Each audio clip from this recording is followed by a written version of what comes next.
Hey, review family. Keep it high, keep it tight. My name is Jay Morse, the Review Guy, reviewing music for the love of music, and I'm back again to bring you another video.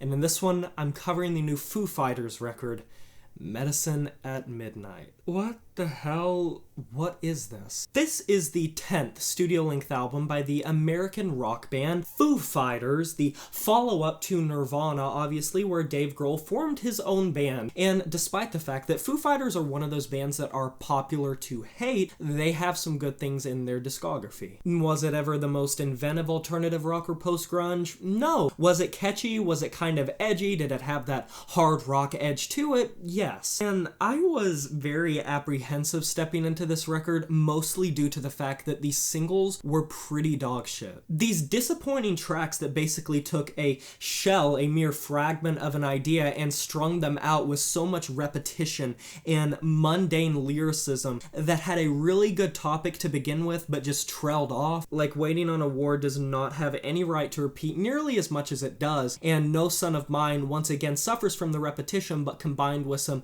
painfully on-the-nose lyrics. But hey, singles aren't everything, and the background of this record's pretty interesting, considering Foo Fighters were heavily influenced by rock bands that can produce danceable records. They were very inspired by pop, and they even went on record saying that this is their most pop-influenced record up until this point. Now, experimentally, this would not necessarily be the worst thing right off the bat, and I want to make it clear that my distaste for just how painfully obvious this record is in every single form, it doesn't have anything to do with the fact that they went out of their comfort zone or experimented with their sound. It is more so the fact that what they clearly set out to accomplish in their own words, they did incredibly poorly with this scatterbrained assortment of ideas of these thumping percussive led tracks with boring lyricism, extremely repetitive lyrics, and some of Dave Grohl's most uninspired vocals up until this point. Notice how many other bands that incorporate pop or rock bands that tone down their style can do it very effectively as long as they don't give up what made them good to begin with, having that little bit of an edge. And Foo Fighters is great at incorporating edge, and in the past, Foo Fighters have had more mellow tracks, more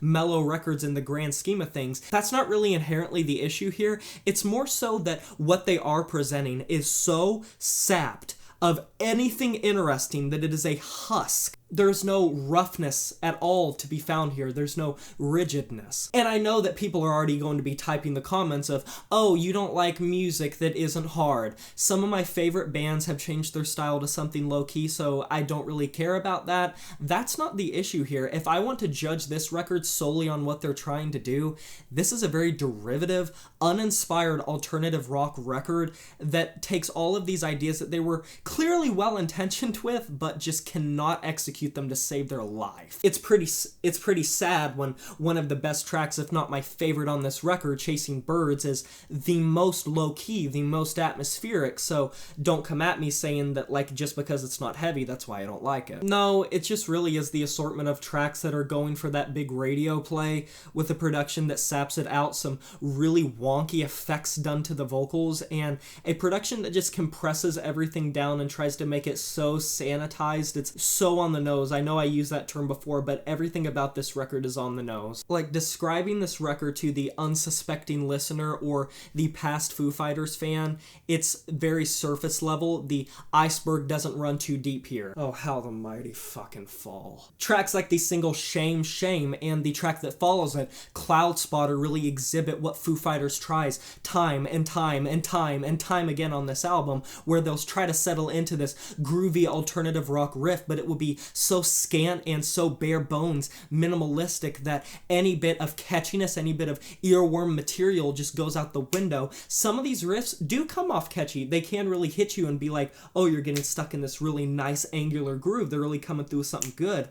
But the cheesiness of said riff just immediately undermines anything that was good about the songwriting. And when you couple that with some of their most uninspired lyrics that become painfully repetitive on repeated listens, it's not really a winning winning formula. When it comes to this type of style, they sound like they're trapped in sort of the 2000s hard rock and alternative rock scene, left all of their edge and left all of their roughness and mature songwriting in the past, and just became a very basic band. If they weren't Foo Fighters and a record like this were to released on like Bandcamp or just from a no-name, I guarantee that it would not be topping charts like it is now, and it wouldn't be getting nearly the attention. It would be universally panned for how basic it is. I get what they were going for, and I respect what they were going for, but as a whole, Medicine at Midnight is just a painfully absurd record that takes in all of these influences that I don't doubt that they had good intentions going into, but the execution factor, the production, the lyrics, and how they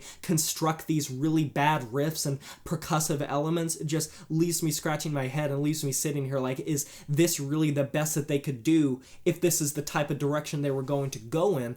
I'm not saying that Foo Fighters can't do this in the future or can't even do it properly. Perhaps they are able to, but here right now, holy shit, it's bad. Like, if anything, I've been very passive with this record because this is probably my least favorite record that I've laid my ears on this entire year so far. And I can't even say it was that big of a disappointment because I was weary with just how just boring and underwhelming and lackluster these singles were. And I was like, singles aren't everything, but if this is what they're willing to put forward of like, this is the indication of the record, sometimes it's the indication of the record. I'm not going to say that there's like no good ideas here. I'm not going to say that there aren't clever lyrical themes, but because of how basic it is and just rudimentary on all fronts and how just surface level everything comes off, anything that could have been good, any promise or any potential that this record had to stand on its own 2 feet just gets swept out just so fast. You can't have more to be discovered under the rug if just everything in the room is completely visible as is and there's nothing under the rug. They tried to pull the bunny out of the hat, but the bunny was dead. I'm disappointed as a fan of Foo Fighters, and if this is something they want to do in the future,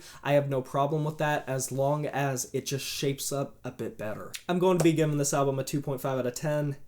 And that is a wrap. Have you heard this new Foo Fighters record, Medicine at Midnight? If you have, let me know in the comment section below what you thought about it. I would love to discuss this record with you. Be sure to like this video if you enjoyed it, subscribe to join the review family today, and smash that notification bell to be notified of my future uploads. You know who it is. My name is Jay Morris, the Review Guy, and I'm signing off saying farewell.